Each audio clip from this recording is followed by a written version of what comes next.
ते सांगतात की 2017 पासून 2023 पर्यंत जवळजवळ 7 वर्ष त्यांना दम्याचा आजार होता आणि जेव्हा केंद्रातून इथून लाकडी क्रूस देण्यात आला होता आणि ते घरी जाऊन त्यांनी घरामध्ये क्रूस लावला होता आणि एक दिवस ते क्रूसासमोर बसून ती बहीण सतत रडत होती. त्यांना कळत नव्हतं की ते नक्की का रडतायत. सतत त्यांना आतून प्रेरणा होत होती की क्रूसाकडे पाहत राहा.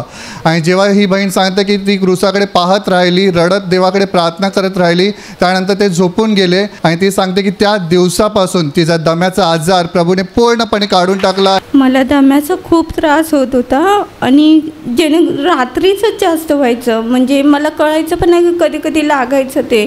आणि मी हे पंपाचा वापर करायचे पण कधी कधी मला हे घ्यायला पण जमायचं नाही, एवढा त्रास व्हायचा. आणि वचन तर बोलायला मला अजिबात जमायचं नाही. मी बोलले की तेव्हा मी कसं बरं होऊ. तेव्हा आतून असं प्रेरणा झाली की जेव्हा तुला त्रास होतो ना तेव्हा माझ्या क्रूसाकडे तू फक्त बघ, काही बोललीच नाही तरी चालेल.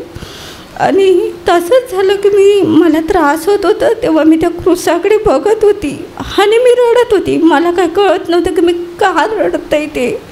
आणि थोड्या टायमाने दम थांबला आणि मग मी झोपून गेली. त्याच्यानंतर मला पुन्हा कधीच त्रास झाला नाही. देवाने मला बरं केलं, त्याबद्दल मी देवाला धन्यवाद देते.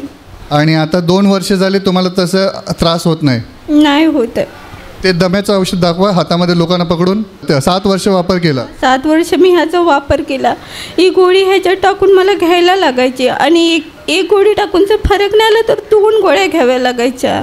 आणि हे त्रास होऊ नये म्हणून मी थंड पण खायची नाही. आणि म्हणजे सगळं थंड पदार्थ खायचंच नाही, पण मी आता भरपूर सगळं खाते. आता मला नाही त्रास होत. पण तुम्ही प्रभूच्या क्रूसाकडे पाहत राहिल्याद्वारे देवाने आता पूर्णपणे तुम्हाला बरं केलं. हो.